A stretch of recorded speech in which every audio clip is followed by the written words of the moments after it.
Alors depuis que je suis arrivé, j'ai commencé par la noue entre le bâtiment A et le bâtiment B, la noue et l'arrêtier, la taille. Donc c'était ce qui urgeait quand même.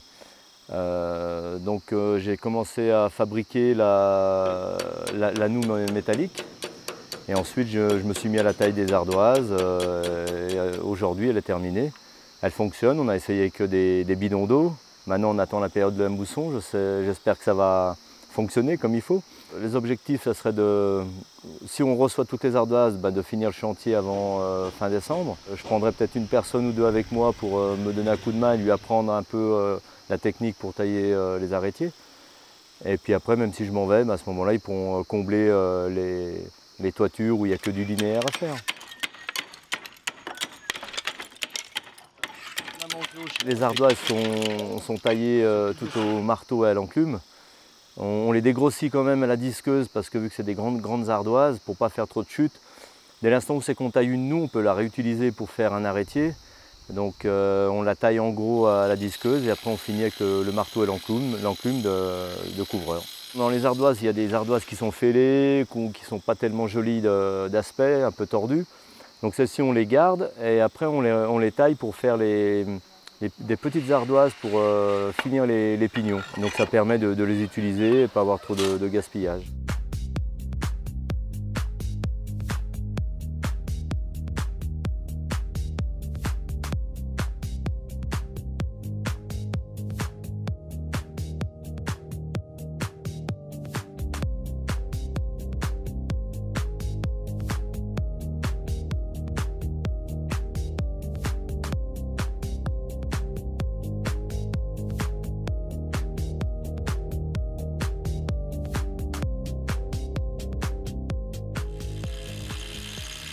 Depuis le dernier épisode, quand l'équipe communication est venue, j'étais en train d'assembler la ferme d'arrêtier noue.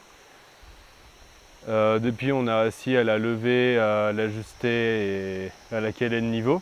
Et après, je me suis attaqué à lever les fermes qui viennent se raccorder sur la ferme d'arrêtier noue. Du coup, j'en avais 6 plus une ferme volante qui venait se supporter sur une console. Du coup, j'ai fait ça en 10 jours avec un jeune ouvrier qui s'appelle Roshan. Du coup, on fait les finitions. Je suis en train de préparer les arrêtiers pour le couvreur. Je suis en train de poser les dernières pannes.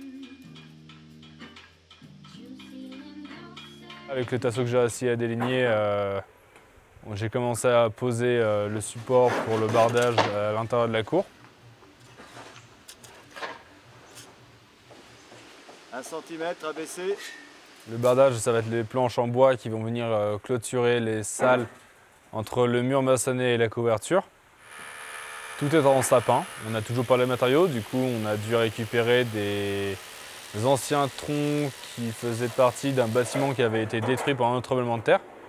Du coup avec ces troncs on déligne des tasseaux en 35-50, tout à la circulaire et tout à la main.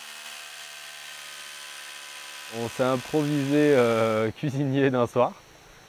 Du coup, notre cher ami Théo a eu une bonne idée. On a récupéré une sorte de cage faite avec des fers à béton soudés. Et on a récupéré une lose qu'on s'amuse à mettre au-dessus du feu. Et on s'est improvisé une pierrade le temps d'un soir. Et après, on a eu une grosse partie des couvreurs, des Népalais couvreurs qui sont 4 ou 5, ils sont tout le temps en bande, ils sont venus nous rejoindre au coin du feu, on a joué de la guitare, ils ont chanté, c'était sympa.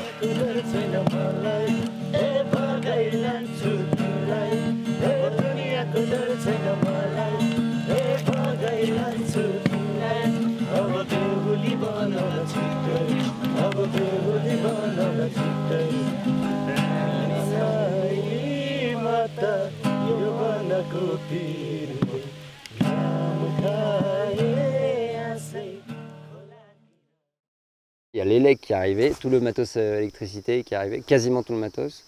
Donc on a commencé à installer, à voir comment ça se passe. Donc étant donné que je suis pas du tout électricien, j'apprends en même temps. Donc ça va assez lentement, mais on a une notice assez bien fournie. Et donc du coup c'est juste, faut suivre la notice quoi. C'est le truc dedans, et là il faudra mettre le câble, pincer, Tu sais, la terre, quand on aura toutes les terres, on va mettre, admettons, 3-4 câbles là-dedans, 3-4 câbles là. Et donc voilà, aujourd'hui par exemple, on a planté, j'ai planté le piquet de terre, c'est ce qui va aller dans le bureau du principal, et on a fait le coffrage du regard qui va être posé dessus.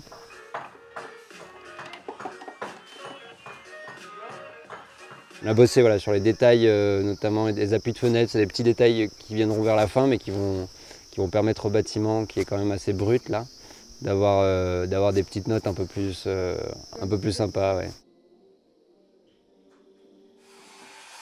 Alors ici, on est dans la classe numéro 6.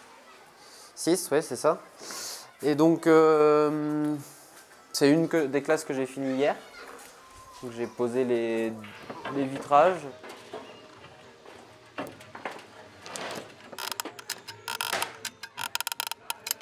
Et donc on voit bien que j'ai effectué les pare-closes et j'ai fait 4 plots de silicone avant de poser le carreau. Après j'ai posé le vitrage et ensuite j'ai posé les pare-closes en serrant contre correctement.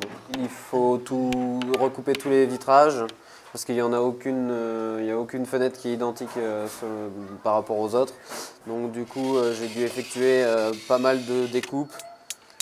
J'ai commandé les carreaux plus grands, moi je les ai découpés encore sur place.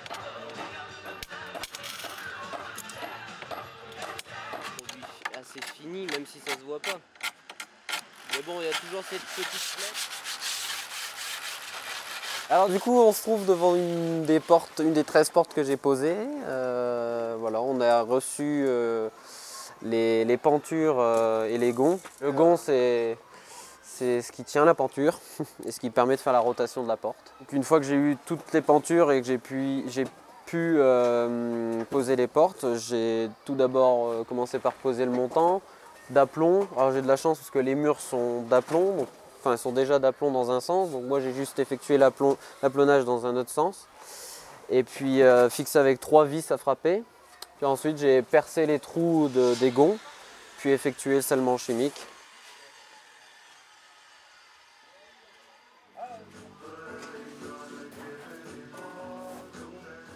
La mission Gary Moody va certainement bientôt se terminer, vu qu'il me reste 4 classes, poser les vitrages, plus tout ce qui est finition, donc poignées, butées pour les portes, pour les fenêtres. Une fois que j'aurai fini de poser tout ça, je partirai certainement sur Iclum pour aider l'équipe d'Iclum, voilà, fabriquer les menuiseries, escaliers, tout ça.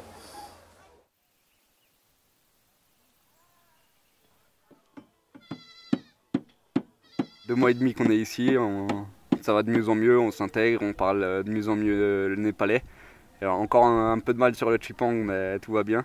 Puis voilà, on s'éclate bien ici. Depuis le dernier épisode, du coup, ce qui s'est passé, c'est qu'on a commencé de terminer de monter le bois, le Bastralocus, là, qui a servi à réaliser la coursive. Ensuite, on a eu 2 ouvriers qui sont venus pour tailler le bois, donc Kul Bahadur et Sam Bahadur. Donc Kul Bahadur, c'est le mistri bois du coin. Alors, il n'habite pas Iclum, il habite un village à côté. Maintenant, il a beau être mistri bois, au final, ce qu'on lui demande de faire, c'est un peu différent de ce qu'il a l'habitude de faire ici au Népal. Donc il n'est pas vraiment autonome pour l'instant. Mais bon, moi, on lui apprend quelques techniques et on apprend un peu à lui faire couper le plus droit possible, même si c'est pas évident. On a continué de tailler et tracer les garde-corps, les éléments de garde-corps. Donc c'est moi qui m'occupe du traçage et après Paul et Kul Bahadur s'occupent de tailler le reste.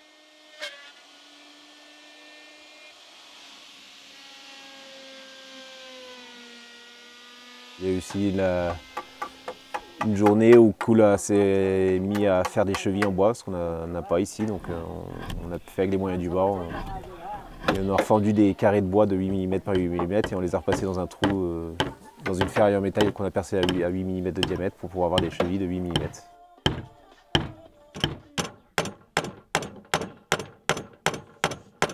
Pour faire les mortaises des pièces des cadres de garde-corps, donc il y avait des mortaises un peu particulières avec 2 pentes. Donc, du coup, on n'a pas pu les faire à la défonceuse, on a été obligé de les faire au ciseau. Et puis là, c'est des mains courantes, c'est des mortaises qui descendent tout droit dans le bois, donc on peut faire la défonceuse, donc ça fait gagner du temps.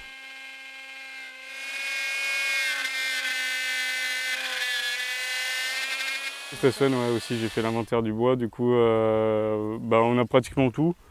Il manque quand même des trucs assez conséquents, donc par bus, ça va être compliqué. Je ne sais pas trop comment on va la cheminer encore, mais il manque 2-3, on va dire une dizaine de pièces de bois. Ouais.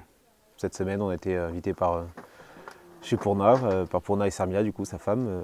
Une soirée plutôt sympathique.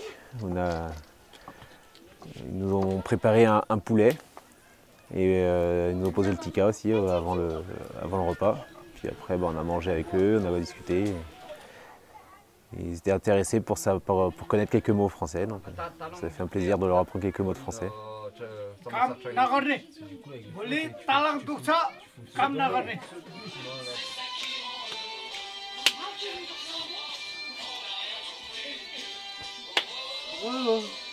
Donc aujourd'hui, je pars à Katmandou pour la réunion des conducteurs de travaux et je vais en profiter pour descendre à Katmandou le groupe électrogène qui est en panne, qui ne fonctionne plus là depuis quelques semaines. Et donc je le revois à Katmandou pour le faire réparer, en espérant qu'il soit réparable. On va le descendre par la zipline pour le réceptionner en bas et ensuite l'envoyer en bus à Katmandou.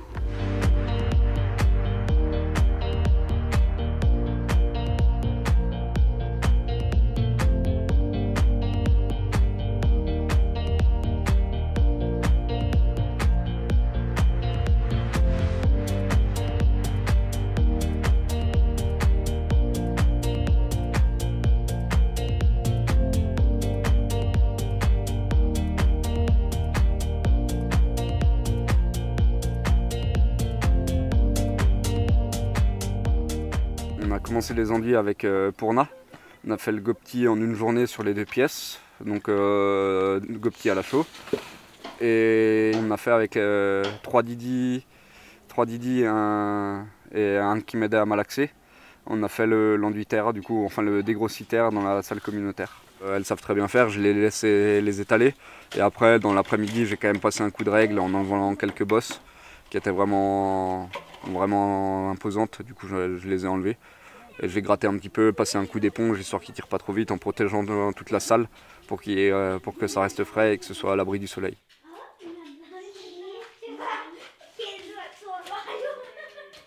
J'ai fait le coffrage de la première marche, du coup lissé-coulé, coulé-lissé, en rabattant les arêtes. Du coup ça servira, vu que pour l'escalier, mieux valait une première marche en béton pour que les projections d'eau lors de la mousson, même n'importe quand il suffit de remonter d'eau, pour que ça n'arrive pas directement sur le bois. Que la première marche elle soit en béton, comme ça elle résiste. Le dosage en béton, vu que c'était du béton lissé, j'ai préféré mettre un peu plus de sable. Du coup j'ai dû faire 500 kg de sable pour 700 kg de gravier pour 350 kg de ciment.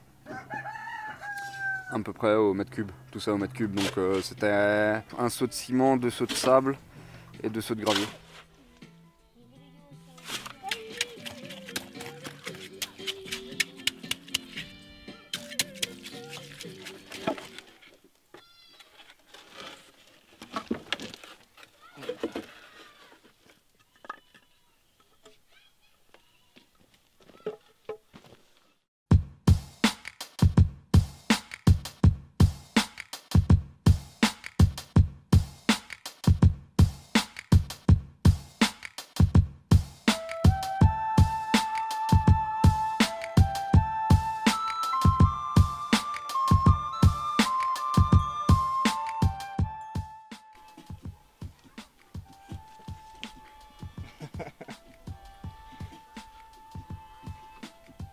Et la poule. Et la poule. Où c'était couchera.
Et on t'a déjà dit que t'avais la même implantation de cheveux que Mathieu Chédid?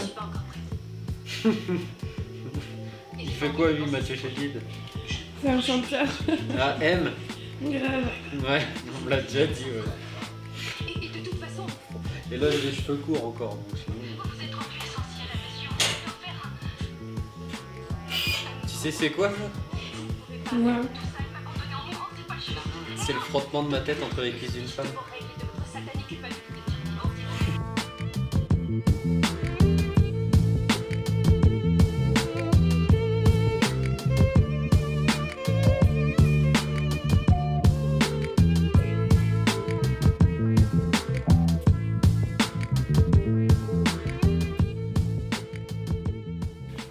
Là, je me vois dans l'écran.